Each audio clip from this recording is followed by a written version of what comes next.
ರಾಜದಾರಿ TV, ಅಡೆತಡೆ ಇಲ್ಲದ ಪ್ರಜಾದಾರಿ. ನಮಸ್ಕಾರ ವೀಕ್ಷಕರೇ, ತಮಗೆಲ್ಲರಿಗೂ ರಾಜದಾರಿ ಟಿವಿಗೆ ಸ್ವಾಗತ ಸುಸ್ವಾಗತ.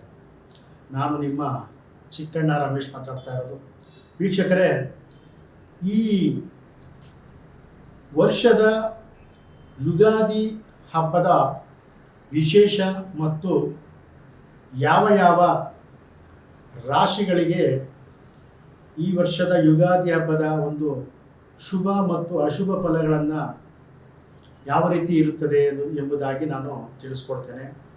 ಪ್ರಥಮವಾಗಿ ಎಲ್ಲರಿಗೂ ಕೂಡ ಸಮಸ್ತ ಕರ್ನಾಟಕದ ಜನತೆಗೆ ಮತ್ತು ರಾಜದಾರಿ ಟಿವಿಯ ವೀಕ್ಷಕರಿಗೆ ಪ್ರಪ್ರಥಮವಾಗಿ ಯುಗಾದಿ ಹಬ್ಬದ ಶುಭಾಶಯಗಳನ್ನು ತಿಳಿಸ್ತಾ, ತಮಗೆಲ್ಲರಿಗೂ ಕೂಡ ಭಗವಂತನು ಆಯುರ ಆರೋಗ್ಯ ಐಶ್ವರ್ಯ ಭಾಗ್ಯಗಳನ್ನು ಕೊಟ್ಟು ಕಾಪಾಡಲಿ ಅಂತ ನಾನು ದೇವರಲ್ಲಿ ಪ್ರಾರ್ಥನೆ ಮಾಡ್ಕೊಳ್ತೇನೆ.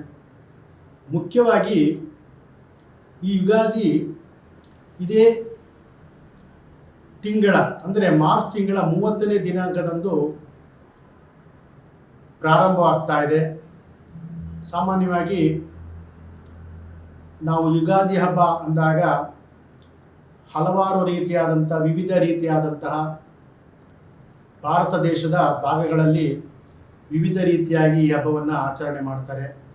ಮುಖ್ಯವಾಗಿ ದಕ್ಷಿಣ ಭಾರತದಲ್ಲಿ ಈ ಯುಗಾದಿ ಹಬ್ಬವನ್ನು ಒಂದು ಹೊಸ ಯುಗ ಅಂದರೆ ಹೊಸ ವರ್ಷದ ಪ್ರಾರಂಭ ಅಂತ ನಾವೇನು ಹೇಳ್ತೀವಿ ಅದನ್ನು ಆಚರಣೆ ಮಾಡ್ತಾರೆ.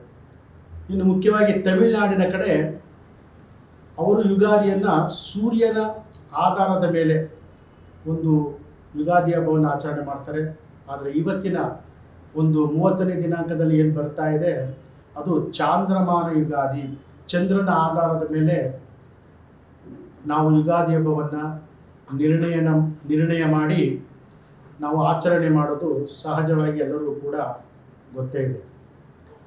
ಈ ಯುಗಾದಿ ಹಬ್ಬದಲ್ಲಿ ಯಾವ ರಾಶಿಗಳಿಗೆ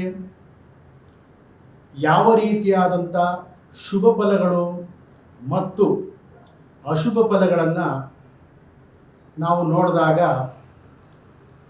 ಈ ಯುಗಾದಿ ಹಬ್ಬದ ಒಂದು ಪ್ರಾರಂಭದ ಗ್ರಹಗತಿಗಳನ್ನು ನಾವು ಗಮನಿಸಿದಾಗ ಕೆಲವು ರಾಶಿಗಳಿಗೆ ಶುಭ ಫಲಗಳು ಮತ್ತು ಕೆಲವು ರಾಶಿಗಳಿಗೆ ಅಶುಭ ಫಲಗಳನ್ನು ಕೂಡ ನಾವು ನೋಡ್ಬೋದು.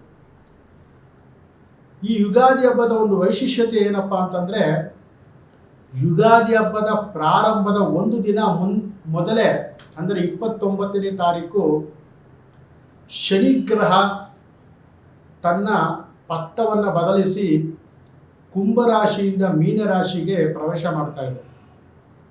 ಇದು ಕೂಡ ಒಂದು ರಾಶಿಗಳ ಮೇಲೆ ಅಂದರೆ ಈ 12 ರಾಶಿಗಳೇನಿದೆ ಮೇಷದಿಂದ ಮೀನದವರೆಗೆ ಈ ರಾಶಿಗಳ ಮೇಲೆ ಕೆಲವೊಂದು ಪರಿಣಾಮಗಳು ಅಂದರೆ ಅದು ಒಳ್ಳೆಯದು ಆಗಿರ್ಬೋದು ಮತ್ತು ಕೆಟ್ಟ ಪರಿಣಾಮಗಳನ್ನು ಕೂಡ ನಾವು ನೋಡ್ಬೋದು. ಈ ಎಲ್ಲ ವಿಚಾರಗಳನ್ನು ಕೂಡ ಈ ಒಂದು ಯುಗಾದಿ ಹಬ್ಬದ ವಿಶೇಷ ಸಂಚಿಕೆಯಲ್ಲಿ ರಾಜದಾರಿ ಟಿವಿಯಲ್ಲಿ ಪ್ರತಿಯೊಂದು ರಾಶಿಗೆ ಶುಭ ಮತ್ತು ಅಶುಭ ಫಲಗಳನ್ನು ಯಾವ ರೀತಿ ಇರುತ್ತೆ, ಅದಕ್ಕೆ ಯಾವ ರೀತಿಯಾದಂಥ ಪರಿಹಾರಗಳನ್ನು ಅಂದರೆ ಯಾವುದೇ ದೋಷ ಇದ್ದಾಗ ಅದಕ್ಕೆ ಪರಿಹಾರಗಳನ್ನು ಯಾವ ರೀತಿ ನಾವು ಮಾಡಿಕೊಳ್ಬೇಕು, ಅತ್ಯಂತ ಸರಳ ರೀತಿಯಲ್ಲಿ ಮಾಡಿಕೊಳ್ಳುವಂಥ ಪರಿಹಾರಗಳನ್ನು ಕೂಡ ನಾನು ತಿಳಿಸ್ಕೊಡ್ತೇನೆ. ಇನ್ನು 3ನೇ ರಾಶಿ ಮತ್ತು ಲಗ್ನ, ಮಿಥುನ ಲಗ್ನ ಮತ್ತು ಮಿಥುನ ರಾಶಿಯವರಿಗೆ ಈ ವರ್ಷದ ಶುಭ ಫಲಗಳು ಯಾವ ರೀತಿ ಇದೆ ಅಂತ ನಾನು ತಿಳಿಸ್ಕೊಡ್ತೇನೆ. ಸಾಮಾನ್ಯವಾಗಿ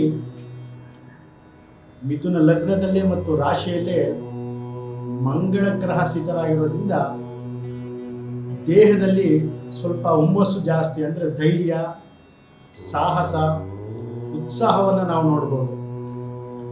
10ನೇ ಮನೆಯಲ್ಲಿ 6 ಗ್ರಹಗಳ ಸ್ಥಿತಿ ಇದೆ.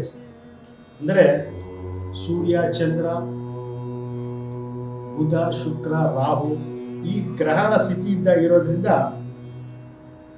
ಅನಿರೀಕ್ಷಿತವಾದಂತಹ ಉದ್ಯೋಗದಲ್ಲಿ ಲಾಭವನ್ನು ಕಂಡುಕೊಳ್ತಾರೆ.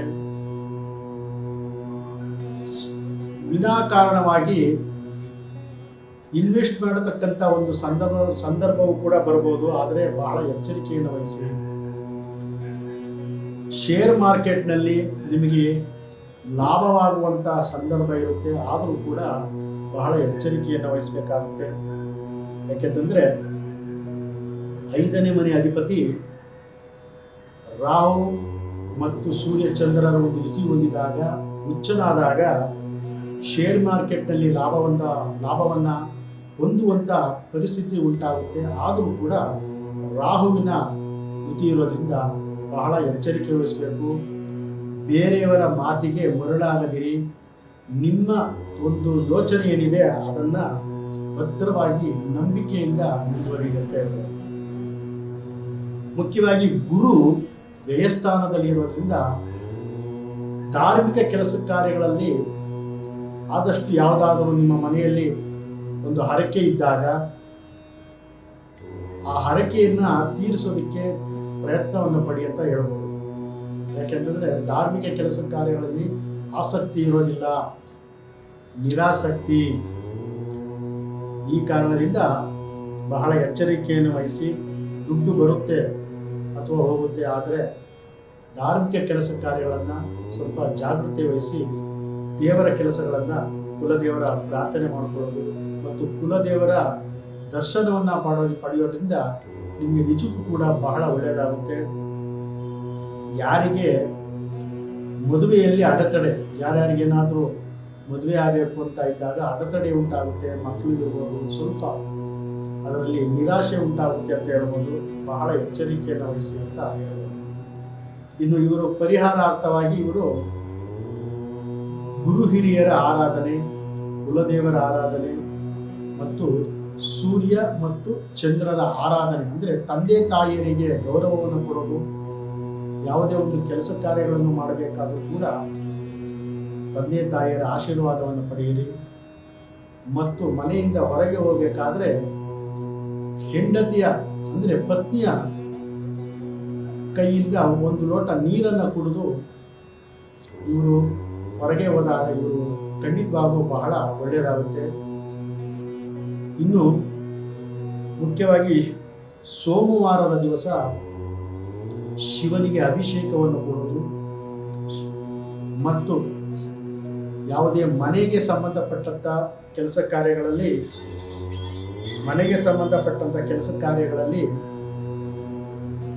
ಕುಲದೇವರ ಪ್ರಾರ್ಥನೆ ಹಾಗೂ ತಾಯಿಯ ಆಶೀರ್ವಾದವನ್ನು ಪಡೆಯುವುದು ಇವರು ಕೆಲಸ ಕಾರ್ಯಗಳನ್ನು ಮಾಡಿದ್ರೆ ಬಹಳ ಒಳ್ಳೆಯದು. ಬುಧವಾರದ ದಿವಸ ಲಕ್ಷ್ಮೀ ವೆಂಕಟೇಶ್ವರ ದೇವರಿಗೆ ಎಲೆ ಅಂದರೆ ವಿಳ್ಯದೆಲೆ ಹಾರವನ್ನು ಪೂಜೆಗೆ ಸಮರ್ಪಿಸಿ ಅರ್ಚನೆಯನ್ನು ಮಾಡಿಸ್ಕೊಳ್ಳಿ, ಖಂಡಿತವಾಗೂ ಒಳ್ಳೆಯದಾಗುತ್ತೆ.